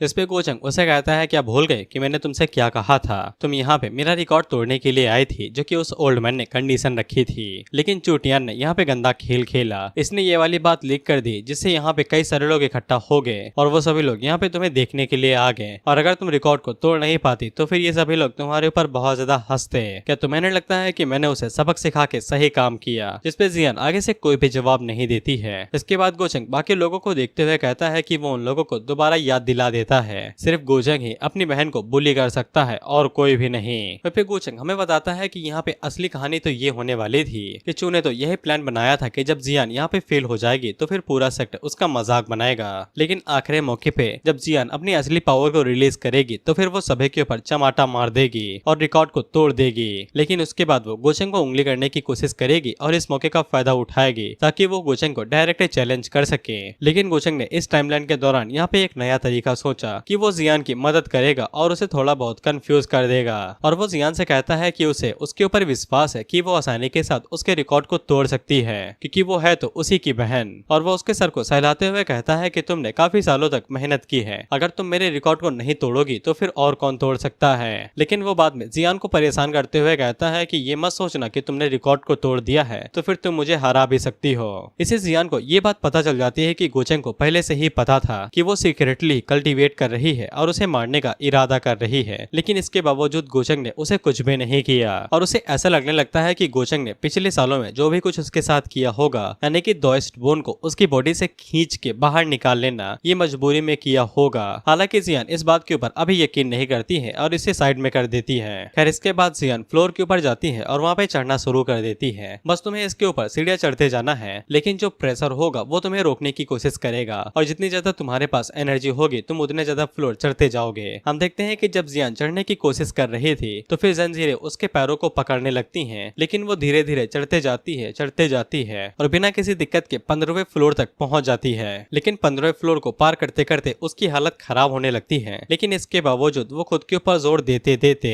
18वें फ्लोर तक पहुंच जाती है, जहां तक गोचंग पहुंचा था। और बस कुछ ही कदम के बाद वो गोचंग के रिकॉर्ड को आसानी के साथ तोड़ सकती थी। वहीं फिर जियान को पता चल जाता है कि गोचंग को पहले से ही पता था कि वो आसानी के साथ उसके रिकॉर्ड को तोड़ सकती है, क्योंकि जो दोइस्ट बोन होती है और हेवनली पाथ का जो सोर्स होता है दोनों बिल्कुल एक ही हैं। इसीलिए गोचंग भी काफी आसानी के साथ इस रिकॉर्ड को तोड़ सकता था, क्योंकि उसके पास दोइस्ट बोन थी। इसीलिए जियान अगर गोचंग के रिकॉर्ड को तोड़ ही देती है तो फिर इसका क्या ही फायदा है। वहीं पे गोचंग को भी समझ में आ जाता है कि जियान को पता चल चुका है कि वो क्या करवाने के बारे में सोच रहा है। इसके बाद वो गोचंग के रिकॉर्ड को नहीं तोड़ती है और वहाँ से नीचे उतर आती है। वहीं पे सभी लोग हैरान हो जाते हैं कि ये तो रिकॉर्ड तोड़ सकती थी, तो फिर इसने गिव अप क्यों कर दिया। वहीं पे गोचंग भी उसे पूछता है कि तुम तो रिकॉर्ड को तोड़ सकती थी, तो फिर हार क्यों मान ली। जिसपे वो कहती है कि इससे तुम्हारा कोई भी लेना देना नहीं है। तो गोचंग उसे कहता है कि तुमने तो मुझे निराश कर दिया। जिसपे जियान उसके ऊपर चिल्लाते हुए कहती है कि इसका तुम्हारे से कोई लेना देना नहीं है और मुझे इस तरह से बुली करना बंद करो। और वो गोचंग से कहती है कि एक दिन मैं तुम्हें पक्का हरा दूंगी और तुम्हारी सारी हड्डियां तोड़ दूंगी। साथ ही में उसकी लक वैल्यू भी पहले से बढ़ जाती है। जिसपे गोचंग उसे कहता है कि मुझे उस दिन का इंतजार रहेगा।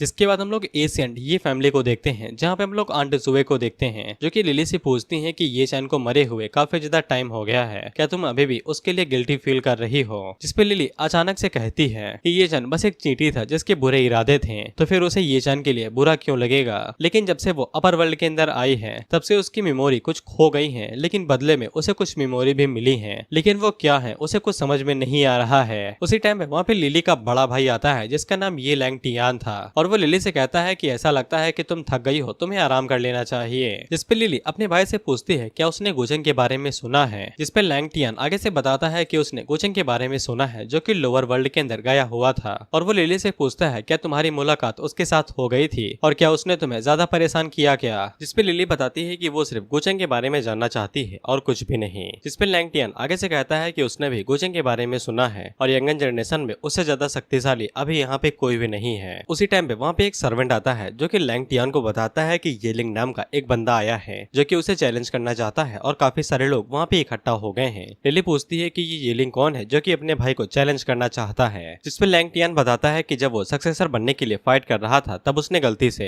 येलिंग के फादर को इंजर्ड कर दिया था, जबकि लैंग टियान ने काफी ज्यादा पैसे कंपनसेट के तौर पे दे दिए हैं। लेकिन इसके बावजूद येलिंग यहाँ पे आके उसे चैलेंज कर रहा है, क्योंकि हाल ही में उसकी किस्मत खुल चुकी है और उसकी कल्टीवेशन काफी ज्यादा बढ़ चुकी है। हालांकि लैंग टियान अभी इस चैलेंज को इग्नोर कर देता है, क्योंकि उनकी फैमिलीज ने वादा किया था कि वो इस मामले को और ज्यादा नहीं भड़काएंगे। इसके बाद हम लोग मिंग को देखते हैं जो कि गोचंग के पिछली लाइफ में किए गए कर्म कांडों के बारे में सोच रही थी, या फिर मैं ये कहूँ कि ये गोचंग के फ्यूचर के बारे में सोच रही है। कुछ ही महीनों के बाद यहाँ पे डाउ टियान इमॉर्टल सेट का एक असली कंपटीशन होने वाला है, जहाँ पे हर एक डिसाइपल लड़ाई करेगा ट्रू इमॉर्टल बनने के लिए। लेकिन असली बवाल तो तब शुरू होगा जब most important treasure immortal path के लिए सामने आएगा, जो कि इमॉर्टल स्पिरिट होगी। काफी सारे लोग इकट्ठा होंगे उसे पाने के लिए, लेकिन कोई भी उसे पा नहीं पाएगा क्योंकि वो अचानक से गायब ही हो जाएगी। और इन सभी चीजों को गायब करने के पीछे हमारे गोचंग का ही हाथ था। साथ ही में मिंग को ये भी पता था कि उसके प्यारे हस्बैंड की जो कल्टीवेशन है वो बाहर से जितनी दिखती है उतनी है नहीं। यहाँ तक कि उसने जियान को भी नहीं छोड़ा था और उसे खत्म करके उसकी लाश ही गायब कर दी थी।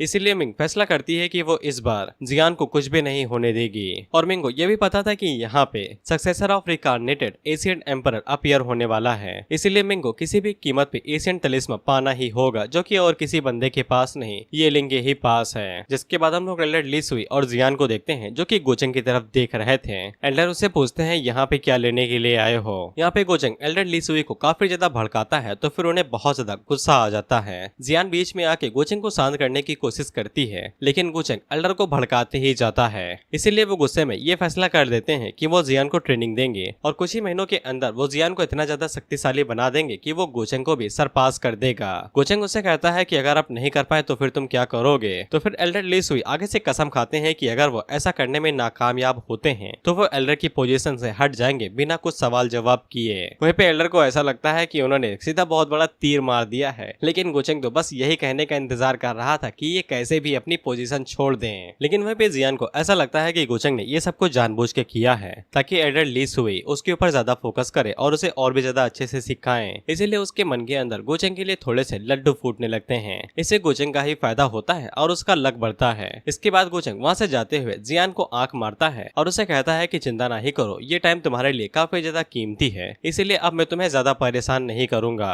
गुचेंग के जाने के बाद एल्डर फूट पड़ते हैं और चिल्लाते हुए कहते हैं कि ये बहुत ज्यादा कमीना है, और वो जियान से कहते हैं कि तुम चिंता नहीं करो, मैं तुम्हें बहुत ज्यादा अच्छे से ट्रेन करूंगा और कुछ ही दिनों के अंदर तुम उसका मार मार के भरता बना दोगी। जियान को एल्डर से ये भी पता चलता है कि गुचेंग के पास डिमोनिक एनर्जी या फिर डिमोनिक नेचर जैसा कोई तो चीज है जो कि उसे भटकाती है और उसे कंट्रोल कर पाना काफी ज्यादा मुश्किल है। और एल्डर ये भी बताते हैं कि अगर गुचेंग के पास उसका डिमोनिक नेचर ना होता तो फिर उन्होंने गुचेंग को काफी टाइम पहले ही अपना डिसेबल बना लिया होता।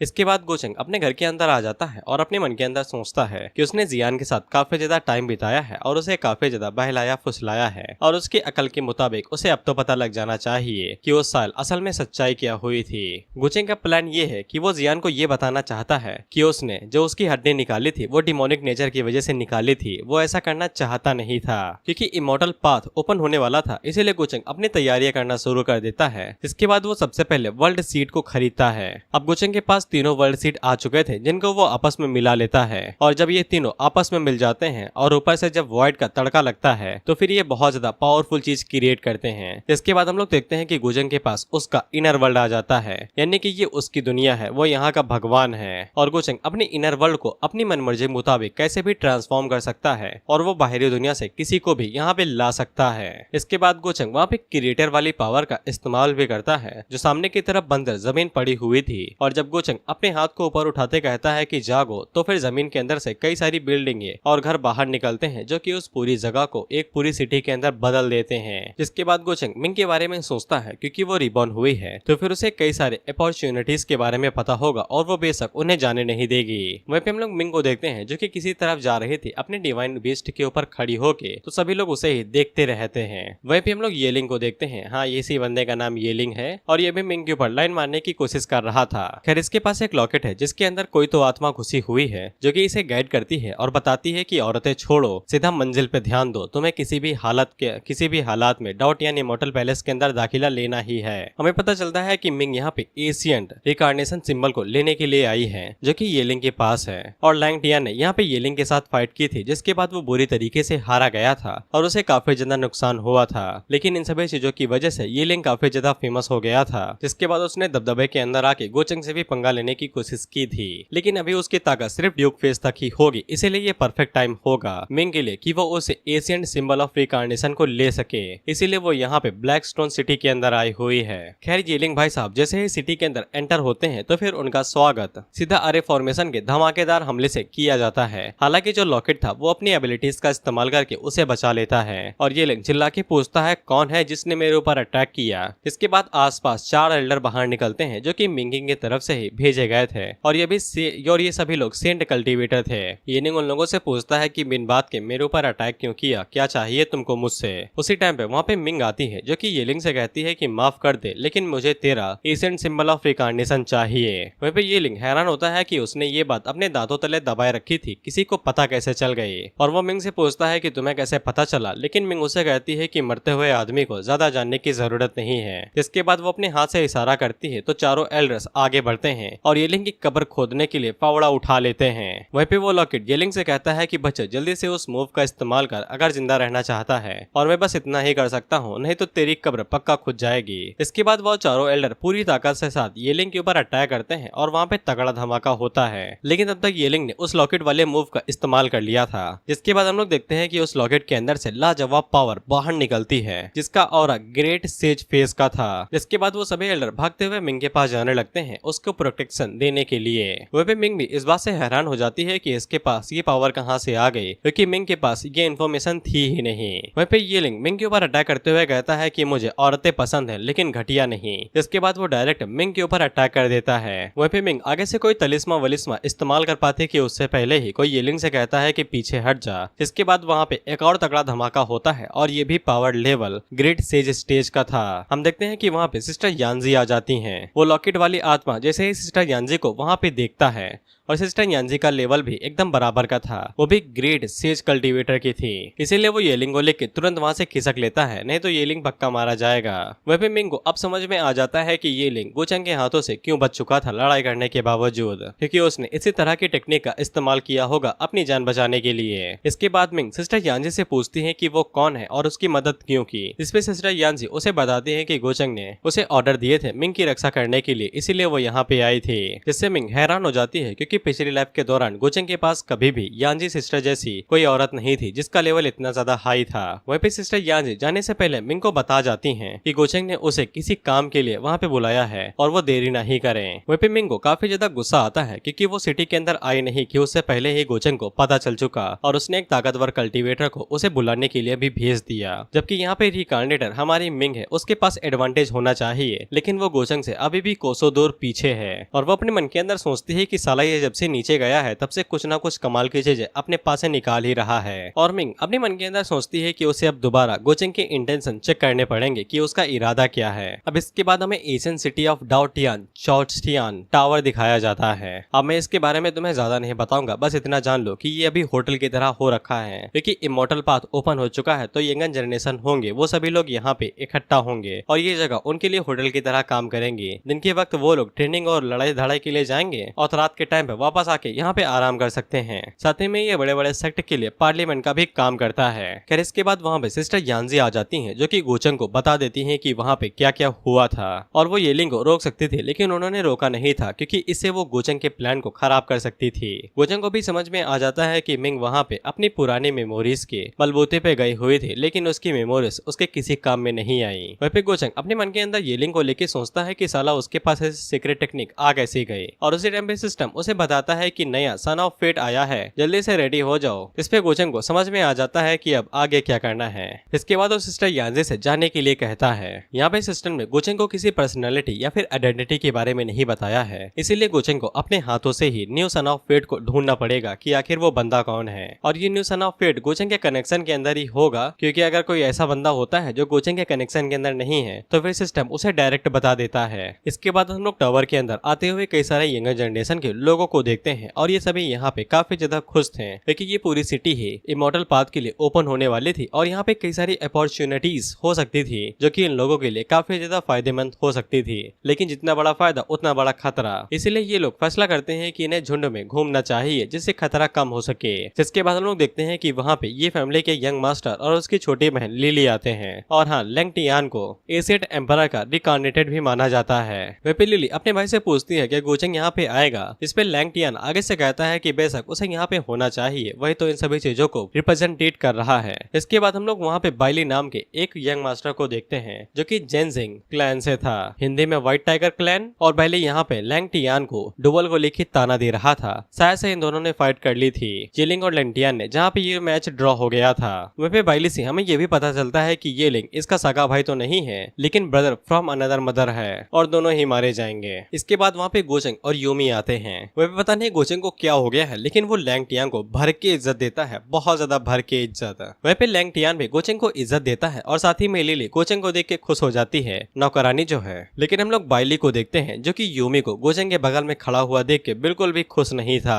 वह पे गोचंग लैंगटियान और लिली के साथ काफी ज्यादा बातें करता है और उनकी बातों से उसे इतना तो समझ में आ जाता है कि इसका टारगेट यहाँ पे येलिंग हो सकता है, लेकिन लैंगटियान बिल्कुल भी नहीं हो सकता है क्योंकि लैंगटियान तो सीधा बच्चा है और जो सन ऑफ फेट होते हैं वो बहुत ज्यादा कमीने और पाखंडी होते हैं। उसी टाइम पे गोचंग के पास सिस्टम का नोटिफिकेशन आता है जो कि उसे बताता है कि सन ऑफ फेट का जो रिलेशनशिप है प्यार मोहब्बत वाला, उसे डिस्ट्रॉय कर दो। गोचंग अपने मन के अंदर सोचता है निब्बा निब्बी का खेल और उसी टाइम पे बाइली आगे बढ़ता है जो कि यूमी को बुलाता है। इससे गोचंग को समझ में आ जाता है, अच्छा। इसके बाद गोचंग वहाँ पे अपनी चालें चलना शुरू करता है और वो यूमी से कहता है कि तुम्हारा फियांसे तुम्हें बुला रहा है, क्या तुम उसे जवाब नहीं दोगे या फिर तुम मेरी वजह से काफी ज्यादा सावधानी से आगे बढ़ रही हो। जिससे वहाँ पे सभी लोग बात करने लगते हैं कि बाइली और यूमी का ऐसा भी रिलेशनशिप है क्या, लेकिन मैंने तो ये सुना था कि गोचंग यहाँ पे भी सभी चीजों को मैनेज कर रहा है, यहाँ तक कि एल्डर्स भी हैं वो भी उससे ज्यादा पंगे लेने के बारे में नहीं सोचते हैं। हालांकि यूमी भी उसी की तरह एक ऑथेंटिक डिसाइपल है, लेकिन ऐसा लगता है कि यूमी उसे डर रही होगी। इससे बाइली के अंदर हीरो वाले गुण जाग जाते हैं और वो गोचंग से कहता है कि यूमी से दूर रहो। इस पे गोचंग आगे से कहता है कि मैं क्या कर रहा हूँ, मैं तो एक अच्छे बच्चे बड़े भाई की तरह उसे बस गाइडेंस दे रहा हूँ। लेकिन बाइली गोचंग से चिल्लाते हुए कहता है कि ये सब बकवास है, भले ही तुम शक्तिशाली हो लेकिन मुझे कमजोर मत आको।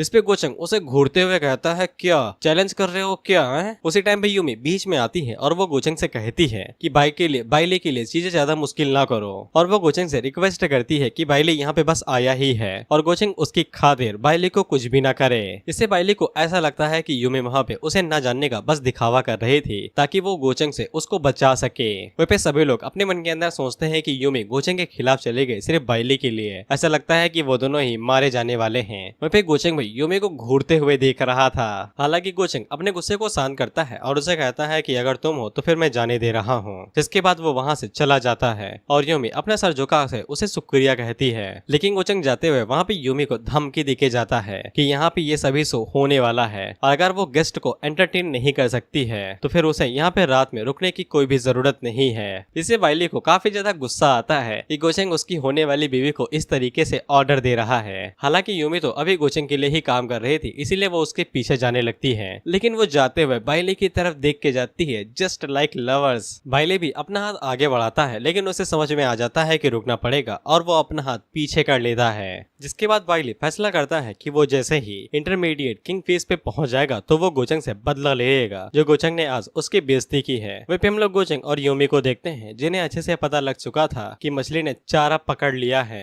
इसके बाद वो दोनों अपने कमरे में आ जाते हैं और गोचंग भाई साहब हमें यहाँ पे अपना प्लान बताते हैं। दरअसल बाइली काफी ज्यादा इज्जतदार और समझदार क्लैन से आया है और उसे अच्छे से पता है कि अगर वो बाइली को डायरेक्ट उंगली करता है तो भी बाइली उसके ऊपर डायरेक्ट अटैक नहीं करेगा। लेकिन जब यूमी ने गोचंग के खिलाफ जाके उसकी साइड ली तो फिर यहाँ पे सभी को ये लगेगा कि बाइली एक कायर है जो औरतों के पीछे छुपता है खुद को बचाने के लिए और उसकी फियांसे जो कि कुछ सालों से किसी दूसरे मर्द के हाथों मैनिपुलेट हो रही है तो वो इस बेइज्जती को बिल्कुल भी सह नहीं पाएगा। इसके बाद वो अपने सबसे अच्छे भाई येलिंग के साथ मिलके गोचंग के ऊपर अटैक करेगा ताकि वो अपनी फियांसे को बचा सके। और जब वो दोनों चुपके से गोचंग के ऊपर अटैक करेंगे तो फिर गोचंग और यूमी उन्हें धर दबोचेंगे। खैर इसके बाद गोचंग वहाँ से जाते हुए यूमी से कहता है कि जाओ और जाके अपने फियांसे से मिल लो, वो भी काफी ज्यादा उदास होगा। हम लोग बाइली को देखते हैं जो कि सच में बहुत ज्यादा उदास था और बहुत ज्यादा गुस्से में था और सारा गुस्सा अपने नौकरों के ऊपर निकाल रहा था। खैर उसी टाइम पे यूमी वहाँ पे अपने फियांसे से मिलने के लिए आती है जो कि बिल्कुल परफेक्ट एक्टिंग करती है। यहाँ तक कि बाइली को भी पता नहीं चलता है कि यूमी उसके सामने एक्टिंग कर रही है और उसे बस इतना लगता है कि गोचंग यूमी को बहुत ज्यादा बुली कर रहा है और यूमी उसकी खातिर गोचंग के सामने खड़ी हुई थी। और साथ ही में मुर्गे को अच्छे से फंसाने के लिए यूमी उससे गले भी लग जाती है और उससे वादा लेती है कि इमोर्टल पाथ इवेंट खत्म होने के बाद क्या बाइली उसे इमोर्टल पैलेस से बाहर निकाल लेगा। जिसपे बाइली उसे वादा करता है कि वो बिल्कुल ऐसा ही करेगा और वो गोचंग को बहुत ज्यादा मारेगा क्योंकि उसने यूमी को बहुत ज्यादा बुली किया है। इसके बाद वो अपने पास से एक तलिस्मा बाहर निकालता है जिसकी मदद से यूमी उसे कभी भी कांटेक्ट कर सकती है। इसके बाद वो तलिस्मा यूमी ले लेती है और वहाँ से चली जाती है क्योंकि गोचंग उसे कभी भी वापस बुला सकता है। बाइली दरवाजा बंद करके अपने दिल के ऊपर हाथ रख लेता है और कहता है कि यूमी ने जो भी दर्द सहे हैं मैं उन सभी गोचंग से वापस लेके रहूंगा। खैर यूमी को जैसे ही समझ में आ जाता है कि कांटेक्ट टूट चुका है तो फिर वो अपने असली रूप में आ जाती है और बाइली को गाली देते हुए कहती है कमीना साला। भाई तुमने इसके एक्सप्रेशन देखे कैसे एक झटके के अंदर बदल गए, बदरली से डायरेक्ट बास्टर्ड। वहीं पे बाइली फैसला करता है कि अब उसे येलिंग से मिलना ही पड़ेगा ताकि वो यूमी को बचा सके। इसके बाद हम लोग मिंग को देखते हैं और भी फिनिक्स से उस जगह पे पहुंच जाती है जहाँ पे सभी लोग हैं। वहीं पे हम लोग गोचंग को देखते हैं जिसके हाथों में तलिस्मा था। वहीं पे यूमी उसे सारी बातें बता देती है कि उनके बीच में क्या हुई थी और गुरुचेक अपने मन के अंदर सोचता है कि बाइली साला प्यार का कीड़ा है। साले को पता ही नहीं है कि एशियन टाइम में प्यार व्यार कुछ भी नहीं होता था, सिर्फ ताकत और रुतबा ही मायने रखता है। खैर गोचंग यूमी से कहता है कि तुम अपना फियांसे वाला खेल खेलती रहो और उसके ऊपर नजर रखती रहना और जो भी बातें हो मुझे बता देना और जब ये लिंग उसे मिले वो भी बात मुझे आके बता देना।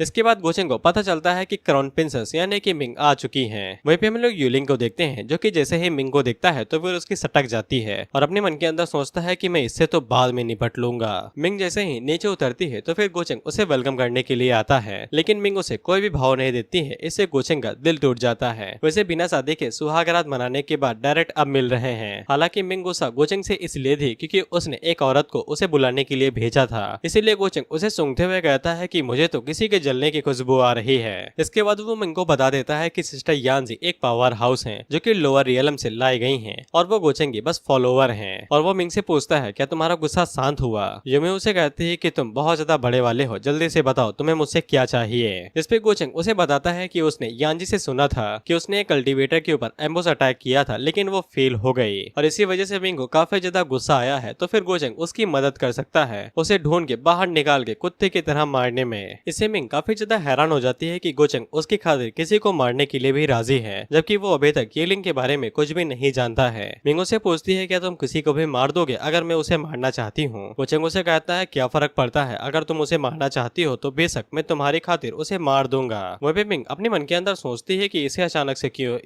से क्या हो गया। खैर क्या ही फर्क पड़ता है, गोचेंग के मुताबिक वो किसी को भी मारने वाले शब्द आसानी के साथ बोल ही सकता है, लेकिन ये मेरी खातिर ये लिंग को क्यों मारेगा। और देखते ही देखते मिंग का एटीट्यूड गोचेंग के लिए थोड़ा सा बदल जाता है, इसलिए सिस्टम गोचेंग को थोड़े से लक पॉइंट दे देता है। वहीं पे गोचेंग मिंग से पूछता है कि तुम ये लिंग को मारना चाहती थी, आखिर उसके पीछे वजह क्या थी? अगर तुम बताना चाहो तो बता सकती हो, नहीं बताओगी तो फिर मैं खुद ही पता लगा लूंगा। जिसपे मिंग आगे से शर्माते हुए बताती है कि ये कोई बड़ी चीज नहीं थी, बस ये लिंग के पास कोई इनहेरिटेंस थी, एशियन रिकार्नेशन बुक्स, और वो मिंग को चाहिए थी, इसीलिए वो यहाँ पे ये लिंग से लेने के लिए गई थी। गोचेंग आगे से कहता है कि अच्छा रिकार्नेशन बुक्स, और वो बाद में हैरान होकर मिंग से कहता है कि तुम एक बंदे को मारने के लिए चले गए, उससे उसके खजाने चुराने के लिए। इससे मिंग को काफी ज्यादा शर्मिंदगी महसूस होती है, क्योंकि ये लोग नोबल लोग हैं यार, ये लोग किसी से खजाना चुरा रहे हैं, जो कि बहुत ज्यादा घटिया बात है। इसीलिए गोचेंग मिंग की काफी ज्यादा बेइज्जती करता है और उसके इर्द गिर्द घूमते हुए कहने लगता है, मुझे तो ऐसा लगा था कि उसने तुम्हें गुस्सा दिला दिया होगा या फिर तुम्हें छेड़ दिया होगा, लेकिन तुम तो उल्टा उसी को लूटने के लिए चले गए थे।